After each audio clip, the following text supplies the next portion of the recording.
Good to be here. I've just concluded my exchange with all the prime ministers and heads of state and government, a little bit of an insight as to what I said there and what was the main discussion. I started by saying that since the pandemic and Russia's invasion of Ukraine, the EU has delivered in an unprecedented way. If you look at our latest agreements, things we didn't think we would manage, or at least not during this second half of the year. Artificial intelligence, critical raw materials, electricity market design this morning show that really we can deliver. And that's a launching pad for going on to the segue of saying now is not the time to stop. We must keep showing unity, leadership and action. We have a window of opportunity, and if we leave it open or if we close it, then we would have lost, I would say, a historic opportunity. Most crucially on Ukraine and Moldova, first of all, these two countries have delivered. They've done so under the most difficult of circumstances. The next step now is to open the accession negotiations, and such a decision would not be born out of political expediency or any fast track, but it would really be a decision based on merit, on the respect for our criteria. I mentioned that a lot of us around the table have actually gone through that accession process, and we know how important steps like these are and the signal that they give to the people on the ground and also to those countries, especially in this case, who are fighting a war. This, as I have just mentioned, also applies to Georgia and Bosnia and Herzegovina once conditions have been met, but also against all of this, at the end of December 2023, still talking about Romania and Bulgaria, that they need to be granted their long and very hard-earned place in Schengen. When considering these decisions, we must also consider that the global geopolitical situation means that there is also a price to us not acting, a price to inaction. If we leave a vacuum, it will be filled by other actors with agendas that are very different to ours. The European Parliament's position is very clear. Enlargement strengthens our continent. It is an investment in peace, and it is an investment in security. It brings benefits to societies and to people. Now, on the other hand, this is why we're also very clear as a European Parliament, if we are ready, and this is what my hope is from today's Council and tomorrow, let's see how long it will take, to be ready for enlargement, then we need to be ready ourselves to reform. And this is why we insist that we accelerate the discussions on what the future of the European Union should look like, how we function, how we come to decisions. We cannot allow our ability to act to be undermined. And I asked in the European Council that we do take this discussion seriously as we go into the last stretch of this mandate towards the elections in June, that hopefully at the next European Council we can discuss this. How do we get our resources to match our ambitions? Very crucial point with which the Council will actually start. This is a moment where we have to realize that we can no longer do more with less. We are at the threshold of that moment. Our long-term EU budget has been stretched to its limits with the tasks that we collectively agreed upon in 2020. If you think since then, the pandemic, the war, not to mention what we will be faced with in the context of longer-term humanitarian situation in the Middle East. Our next generation borrowing expenses keep rising, and we will start cutting into flagship programs like Horizon, Erasmus, that we have pledged to protect, and I cannot think of any more tangible programs for our citizens.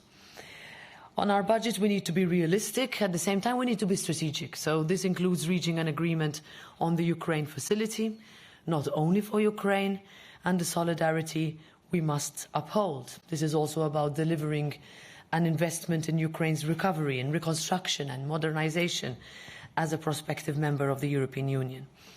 I ended on the migration pact, and quite a lot of the discussions I had focused on that because prime ministers were asked also on the way in. This is what I conveyed to the leaders. We are closer than ever. We are very hopeful. There is a jumbo trialogue facing us on Monday, where we are ready to seize the momentum, because an agreement before the end of the year will mean a decisive victory for the constructive pro-European centre ahead of the start of a year of many European elections. We can show, we are clear about this, that Europe has the solutions for issues that our citizens care about, and that, most importantly, we can deliver. So I'll leave it at this, and happy to answer your questions. Thank you. So questions? Starting by the Ukrainian television. Oksana, please. Ms. Metsola, my name is Oksana Tkachenko. I'm from Ukrainian TV channel 1+1 Media.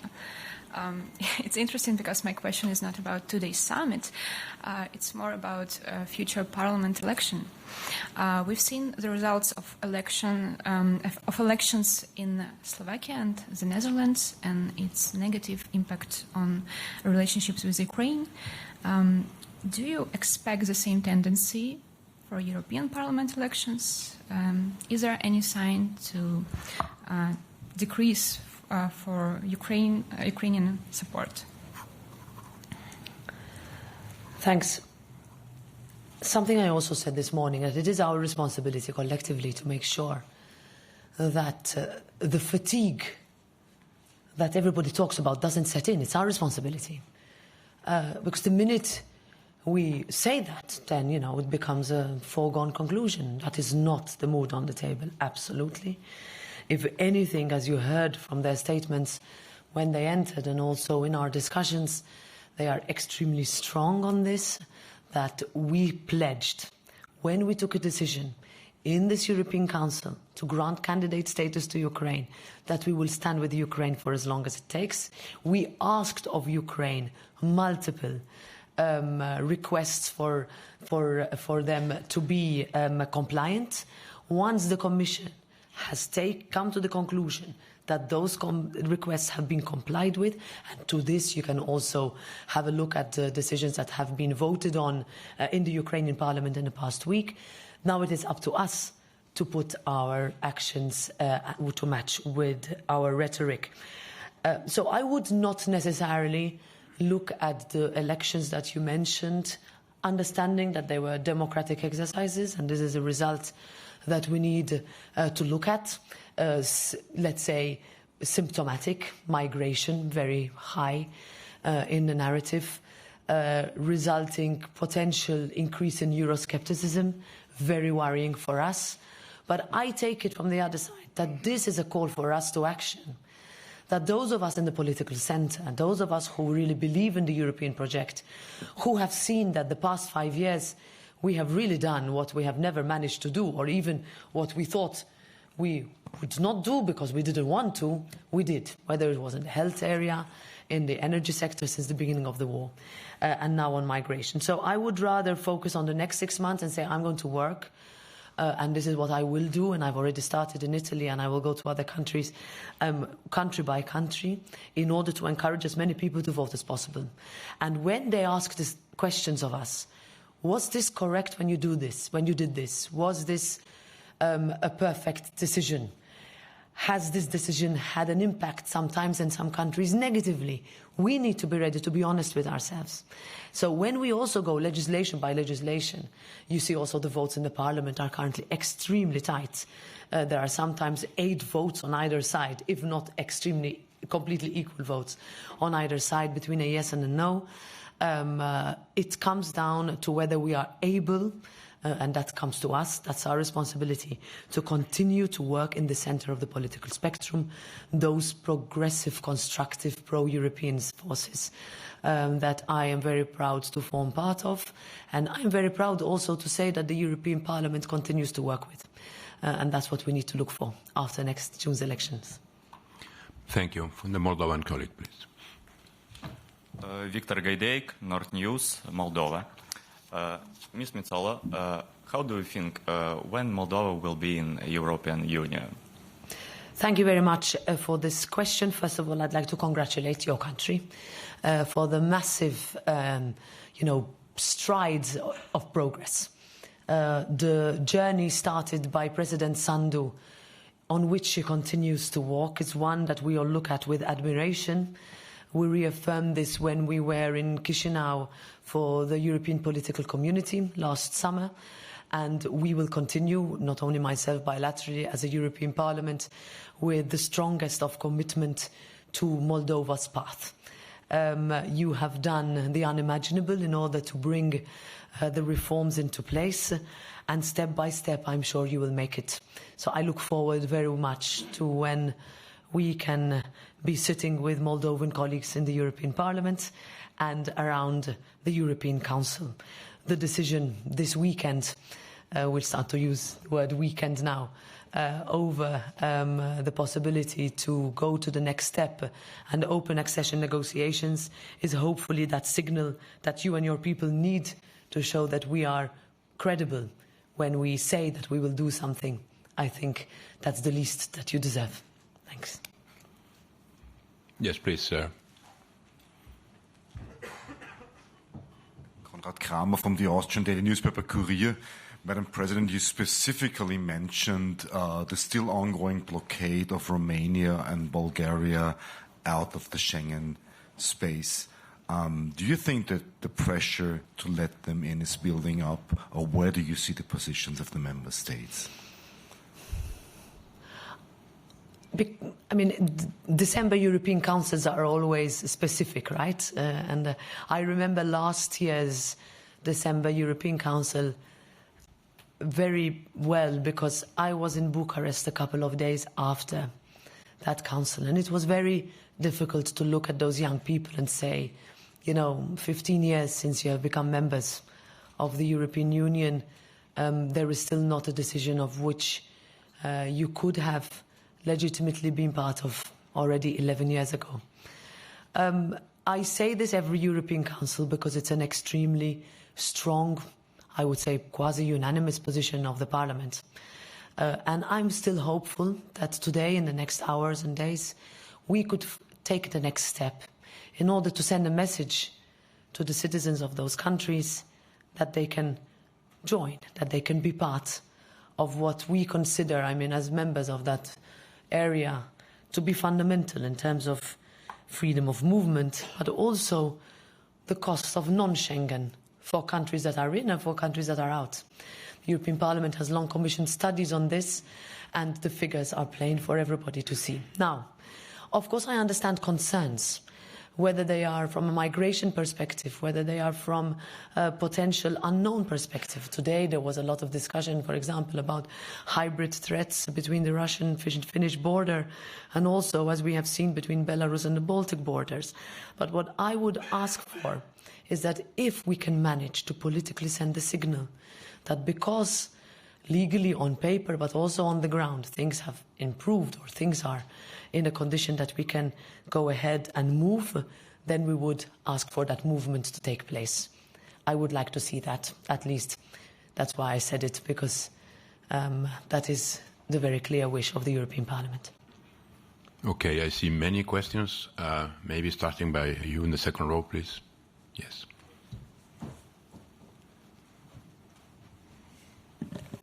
Thank you. Salome Abulashvili, Georgia, a news agency Interpress News. So I would like to ask you about Georgia. First of all, maybe at this summit we will get, hopefully, the candidate status. I wish to go further and ask you if you consider to start accession talks with Georgia, and how soon it will be possible for official Tbilisi. And I will have one more question about the 12 steps. You might know that EU prepared for the Georgia, and if you followed how well Georgia meets those criteria, and if it was gone so far as we will wish to see Georgia. Thank you. Thank you for this question.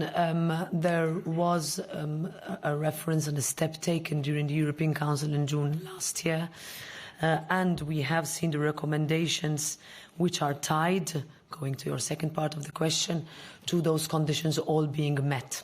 So I cannot prejudge what the outcome of this European Council will be, but know this on behalf of the European Parliament that we are very closely monitoring. We are close to Georgia. We have always been very vocal in our support. We would, of course, have questions, and those questions would need to be answered. But if there is a possibility for the next step to be taken once those conditions are met, then we would welcome them. This side now, please. Yes. Thank you. Ms. Metsola, nice to meet you. Vadim Kolodichuk, TV channel Rada from Ukraine. One simple question. You came from European Council. Did you speak with Mr. Orban? And what is your receipt or maybe your way to convince him? Because we know that 26 countries want to deal with 27th to start negotiations with Ukraine. Thank you. Thank you for this question. I have been asked this question every European Council or whenever there was a discussion on the sanctions packages, where we always wondered whether there would be unanimity, and in the end there was.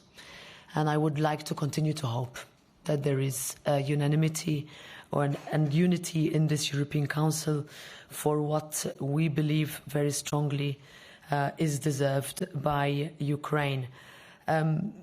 Many prime ministers were asked this, and conversations have taken place. We are encouraged also to see, when we looked at the progress made on minority issues that were important for Hungary, I know, and for the Hungarian minority in Ukraine. We also need to continue to see what more demands are on the table, what more concerns will be on the table, in order for us not to have a hard no. That is what we will hope for. I'm speaking to you now at 1:15 in the afternoon. Let's see what the afternoon will bring. President Zelensky was addressing the Council, so I trust in his ability to persuade, but also in the ability of the other prime ministers to come around and say, this is really a compromise, and this is really a negotiation. And let's all look at ourselves and see how we can come out of here with a signal. There is also, a debate on the financial aspect and the political aspect. And prime ministers are clear that, of course, it is extremely important for Ukraine to continue to receive its financial help in order for it to continue to defend itself, in order to fight for our values. But there is also our moral responsibility, and that moral responsibility means that we need to be able to take the next political step. I am realistic, but I'm not pessimistic, so I will say let's wait and see. There are many people who are very good at persuading inside that room. Let's hope for that. Yes, please. Hatem Sekri from Align Arab Emirates. I would like to speak again, if it's possible, about the pact migratoire with Tunisia. We speak about success already for this pact. Do you think that it's enough success? There is enough success to speak about a new pact with Egypt about migration? Thank you. Well, let's get this pact agreed first. It has been a very long journey. It was, let's say, one of the first priorities we asked for in the beginning of this mandate. We then, under the French presidency, signed a roadmap, and it was really thanks to that initiative that we are here today, and that today I got commitment from the Spanish Prime Minister, and as the current presidency, and the incoming Prime Minister of the incoming presidency, so Alexander De Croo, that they are with all hands on deck for us to find an agreement. There is a big trialogue on Monday, which we hope will smooth out issues that are in all of the 5 legislative instruments. But we are confident that there will be a majority in the Council for them. It's important I say majority, because in the past I think we have hid behind the fact that we needed consensus in the Council not to proceed with that majority. Today we have that majority, and I'm very much confident that the Spanish presidency and the Belgian presidency can cobble it together in order to go to the next step. Is it perfect? No. Does it cover everything?